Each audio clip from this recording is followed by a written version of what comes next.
M. Paul Sampou, qui est président de la CNDH, qui va nous entretenir sur la contribution à l'amélioration de la situation des droits humains en RDC.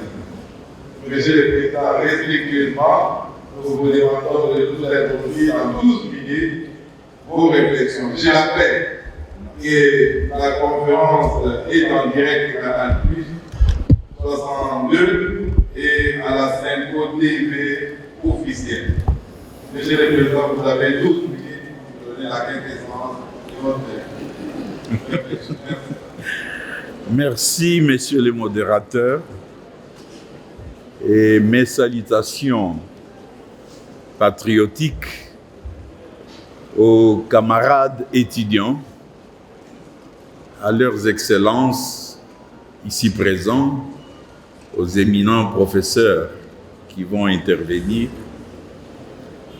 Je voudrais vous rassurer que je ne prendrai pas 12 minutes et que dans le débat, les questions nous seront posées et des contributions reçues. Nous allons alors détailler sur ce que vous demandez à la CNDH, la Commission nationale des droits de l'homme, comment elle contribue à ce que le droit de l'homme soit une réalité palpable dans notre pays. Monseigneur le secrétaire général de la Conférence épiscopale nationale du Congo, ici représenté par monsieur l'abbé Alain, monsieur le programme manager du programme éducation civique et élection au sein de Justice et Paix Congo de la Conférence épiscopale nationale du Congo. Monsieur le directeur du bureau, j'espère qu'il sera là ou représenté, du bureau conjoint des Nations Unies aux droits de l'homme et représentant du haut commissaire aux droits de l'homme des Nations Unies.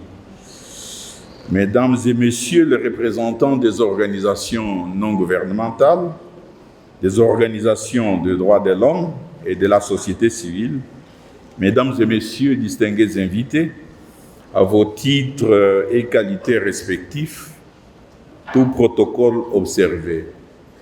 C'est un honneur et un privilège pour moi, et au nom de la Commission nationale des droits de l'homme, en sigle CNDH, de participer en ce jour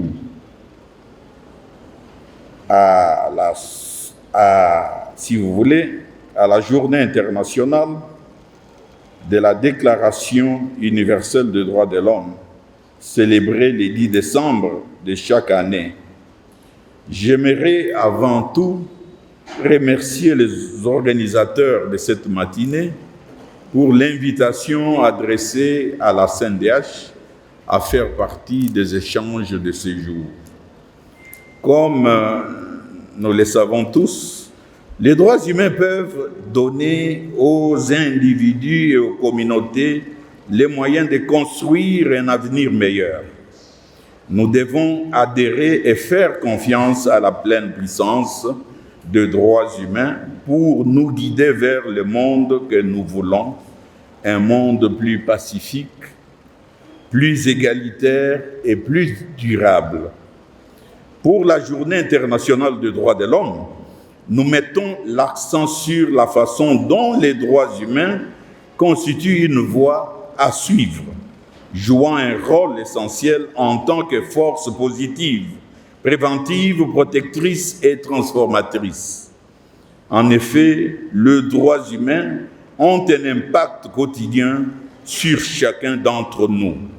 La CNDH, à travers le thème retenu pour cette année, nos droits, notre avenir maintenant. La CNDH considère que les droits humains doivent contribuer à la réponse aux grandes questions nationales en présentant des réussites et des solutions pratiques. Avec cette journée, nous espérons amener chacun à reconnaître l'importance et la pertinence des droits humains à changer aussi les perceptions en luttant contre les stéréotypes négatifs et les idées fausses, et à mobiliser pour revigorer un mouvement mondial en faveur des droits humains. Mesdames et messieurs, distingués invités, la CNDH a reçu du législateur, de par sa loi organique numéro 13/011 du 21 mars 2013 portant institution, organisation et fonctionnement de la Commission nationale des droits de l'homme, spécialement à son article 4, la mission de promouvoir et de protéger les droits de l'homme en RDC. Le droit de l'homme, quoique d'application universelle, leur mise en œuvre effective actuelle en RDC trouve aussi sa source dans la Constitution de la République démocratique du Congo. En vertu de ces articles 11 jusqu'à l'article 61, sous le chapitre 2 relatif aux droits humains, libertés fondamentales et devoirs des citoyens. Pour ce qui est de la CNDH, la mise en œuvre des droits de l'homme trouve aussi sa force grâce aux différents traités internationaux des droits de l'homme auxquels le pays a adhéré et ou ratifié.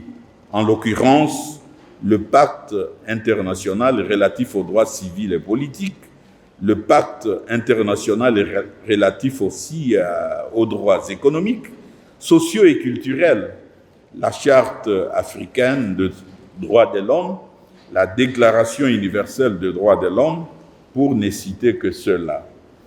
Parlant de la contribution de la CNDH à la promotion et à la protection des droits de l'homme, force est de reconnaître que la CNDH joue un rôle vital dans la promotion et le suivi des normes et de la législation des droits de l'homme sur toute l'étendue de la République démocratique du Congo. Cette mission de prévention et de promotion qui consiste à faire reculer la haine et à faire progresser la dignité humaine, l'égalité, le respect, cette mission, disons-nous, couvre tous les aspects de notre travail et pour tous les droits.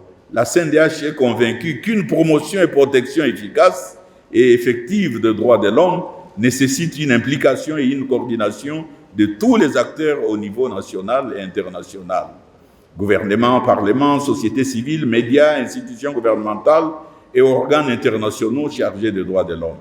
La CNDH en RDC participe aux activités de terrain avec les différents acteurs et contribue ainsi, d'une part, aux différents processus mis en œuvre par les organes des traités issus des différents instruments de droits de l'homme, et d'autre part, joue un rôle crucial dans la collaboration avec les différentes organisations de la société civile et aussi les institutions étatiques concernées.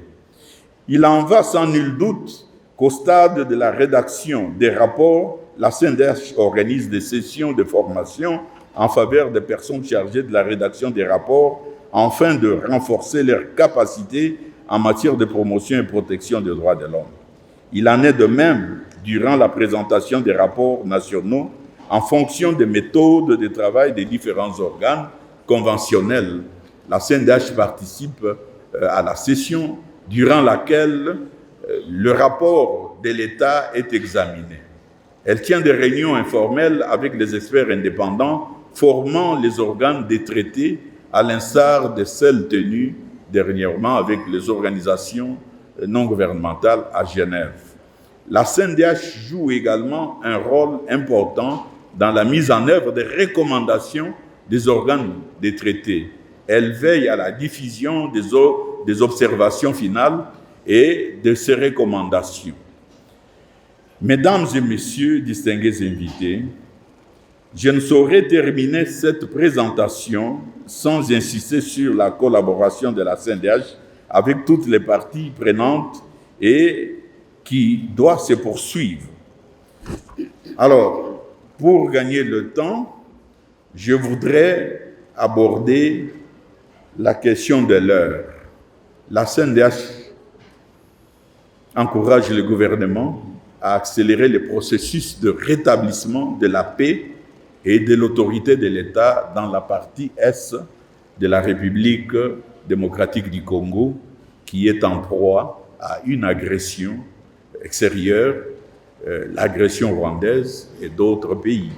En ce qui concerne la problématique du débat actuel, du changement ou révision de la loi fondamentale, la CNDH a décidé de déployer sur toute l'étendue du territoire national une mission de monitoring pour veiller au respect des droits des uns et des autres et prévenir les dérapages possibles, lesquels dérapages feront l'objet d'un examen concerté entre la CNDH et les institutions sœurs, ainsi que les instances judiciaires, afin que les auteurs de ces dits dérapages suicidaires, pour certains, soient déférés devant la justice. Un peu comme nous l'avons fait aux élections de décembre dernier, lorsque nous avons déployé notre mission pour voir les comportements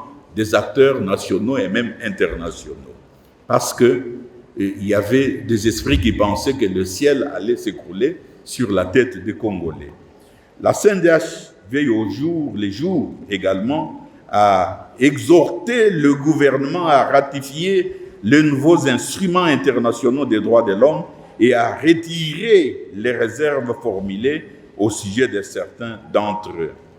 Voilà, la CNDH publie le rapport annuel sur des activités de façon sectorielle même et en cas de besoin auprès de toutes les instances et de la société civile, tout ce que pour leur enseigner, les mettre au niveau du tableau de la situation des droits de l'homme à travers le pays. Voilà ce que j'ai prévu, mais je pense que dans les débats, il y aura bien sûr des questions d'éclaircissement, de contribution. Je m'en tiendrai à votre disposition, ainsi que mes collègues qui sont aussi dans cette salle. J'ai dit, je vous remercie.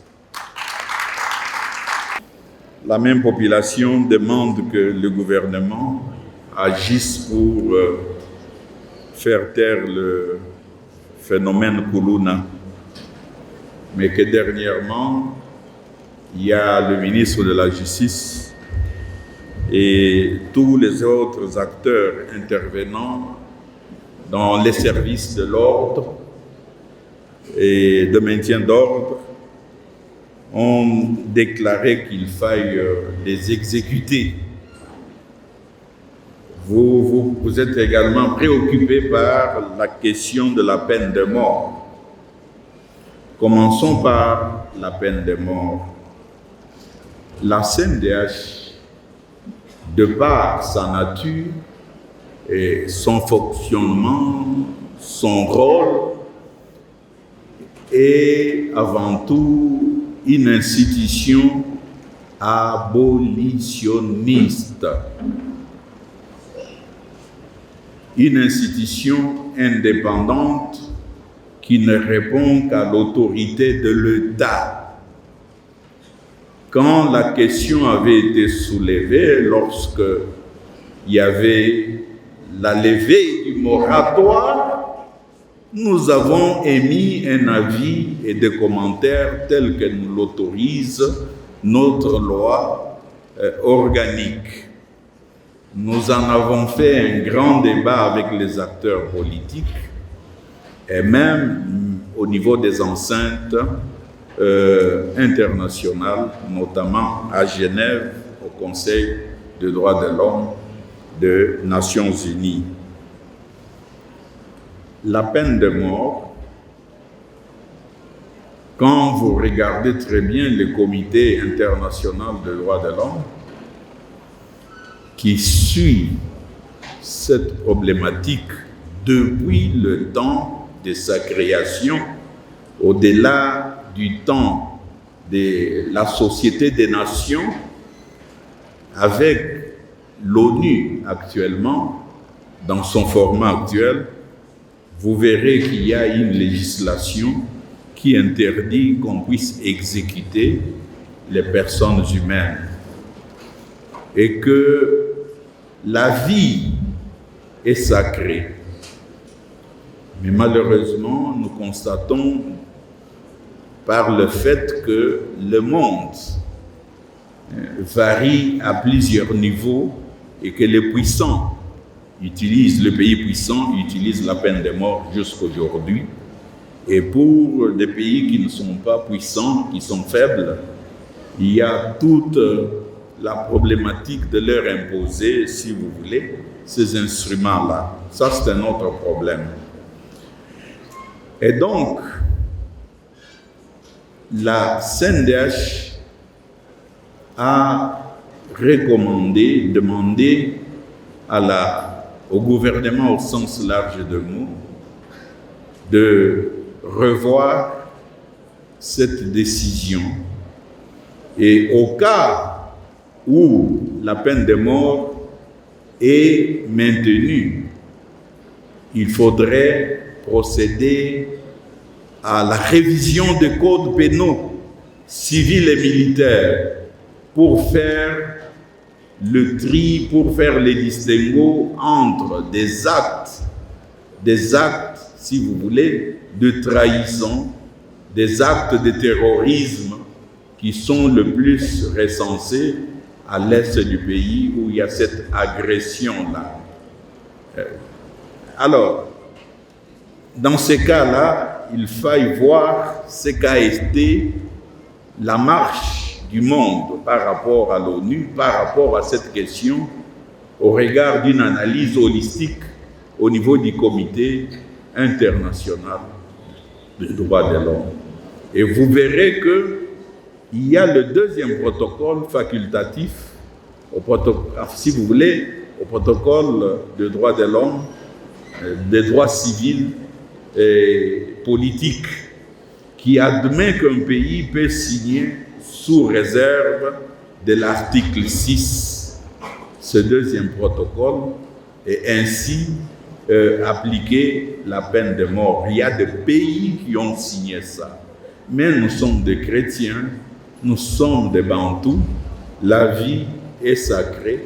C'est dans ce sens-là que nous avons conseillé le gouvernement, s'il maintient la peine de mort, d'aller vers la révision de ces codes et en même temps voir si, au bout du compte, il y a eu des exécutions ou l'amélioration, comprenant la motivation du gouvernement pour passer directement à l'abolition, si vous voulez, de la peine de mort. Alors, Ndobo,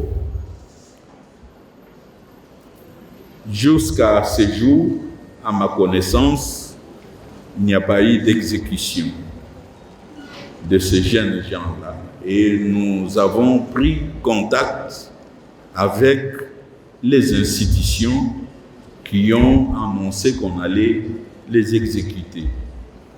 La CNDH vous fera son rapport et soyez sûr que une chose est que dans les contextes qui est le nôtre, il faut absolument prendre certaines mesures qui paraissent parfois contradictoires par rapport, mais ce sont des mesures impopulaires qui peuvent donner le déclic pour un changement, mais à y veiller. C'est ce que nous essayons de constater et que nous essayons d'encadrer en allant vers les acteurs en tant qu'organisation, organe ou institution qui conseille l'État sur des questions de promotion et protection des droits de l'homme. Ça fait un choc à un moment donné quand on parle de la peine de mort. Et le résultat, le constat est qu'on voit de moins en moins des Koulouna qui s'expriment actuellement dans la ville de Kinshasa. C'est peut-être une mesure impopulaire pour laquelle nous allons veiller qu'elle ne soit pas exécutée, qu'on trouve d'autres solutions. Vous avez parlé de la marche ou de la manifestation de l'honorable Délice Sanga qui est là. Il pourra vous en parler. Aussitôt informé de la répression de cette manifestation, la CNDH a déployé ses enquêteurs sur le terrain. Peut-être que l'honorable qui est là ne le sait pas. Et en analysant tout ce qu'il fallait comme élément objectif de terrain, nous avons exigé la libération immédiate et sans condition de l'honorable Délice Sanga qui est dans cette salle. Et cela nous a poussé au regard d'autres débats qui se font ailleurs et des propos qui sont tenus de monter notre campagne d'observation, de monitoring de tous ces débats. Voilà pourquoi nous lançons un appel vibrant à ceux qui veulent organiser ce genre d'activité où l'on va débattre de la Constitution, de la peine de mort, de nous inviter. Nous allons déployer sur l'ensemble du territoire national nos enquêteurs. Et je l'ai dit dans mon propos que voilà, ceux qui vont s'adonner aux actes de sabotage de la liberté d'expression pour aller vers d'autres schémas du chaos, ces gens seront traduits en justice. La CNDH, en collaboration avec la justice, va renvoyer ce genre de cas à la justice, bien sûr, avec la collaboration aussi du CESAC, une organisation sœur. Parce que c'est pourrait qu'on ait des agendas politiques pour créer un certain chaos. De même, ceux qui ont l'impérium, ils doivent aussi respecter les opposants, les adversaires. Et parce que du choc des idées jaillit la lumière et on pourrait avancer. Voilà notre position en tant que CNDH là-dessus. Alors, que faisons-nous de la catégorie de droits socio-économiques? Bon, nous avons toute une sous-commission permanente chargée des questions sociales, politiques, même, et économiques et culturelles. Alors, la collaboration avec les acteurs de la société civile est là, parce que la CNDH est la seule institution dont les membres sont ici des composantes de la société civile, contrairement à la CENI qui, elle, est représentée, dans laquelle il y a les représentants des partis politiques et regroupements politiques.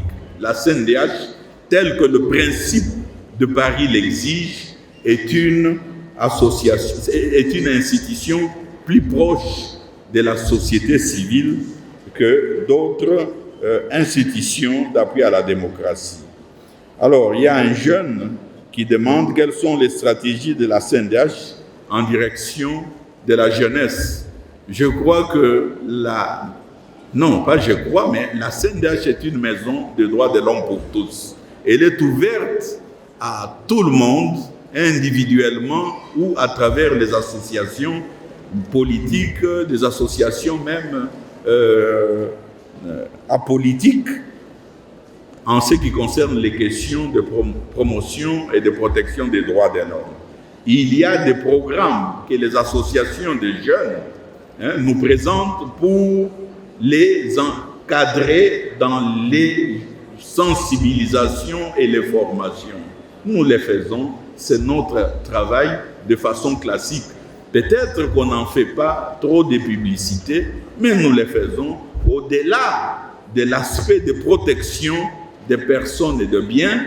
Nous faisons cette sensibilisation et toutes ces formations. Et pour la protection, dès que nous sommes informés qu'il y a un individu en difficulté, nous agissons et directement, nous avons des résultats positifs. On a fait sortir beaucoup de gens qui étaient arrêtés, puisque nous avons ce droit-là d'aller partout, à l'ANER, au DEMIAP, au Conseil national de sécurité, et échanger et voir les cas. C'est comme ça que nous intervenons, et beaucoup de cas, de ces cas-là, qui trouvent solution, ne sont pas vulgarisés. Et peut-être que à la prochaine occasion, nous aurons peut-être des outils de sensibilisation, mais la CNDH est là. Alors, je ne sais pas si j'ai pu aborder l'essentiel des questions qui m'étaient posées. Et voilà, j'ai parlé du déploiement de cette campagne qui va observer. J'insiste beaucoup, tous les débats, que vous soyez Monsieur X, Y, vous dérapez, nous prenons vos propos, nous les confrontons à une sorte de baromètre qui demande que l'on débatte en se respectant le droit de l'autre adversaire. Ça, c'est sérieux, nous allons faire ce travail-là, comme nous l'avons fait pendant les élections. Et pendant les élections, vous avez vu qu'il y a eu un résultat. Il y a eu un rapport qui avait été envoyé à la Cour de cassation avec des indications pour que cette dernière, je termine, que cette dernière s'occupe, enquête sur tous ces cas de déviation, de fraude électorale et de désordre. Et la Cour, la justice avait fait son travail. Nous avions également informé la Cour constitutionnelle qui a pris en compte, et la commission électorale, en compte nos rapports, puisque la CNDH n'est pas là pour dire la loi, mais travailler en collaboration avec la justice sur certains cas. Voilà, en guise de réponse, ce que je peux vous donner comme explication aux questions posées. Merci. Merci, Monsieur le Président. Madame la professeure, vous avez la parole. Je demande à ceux qui sont au fond de ces cabinets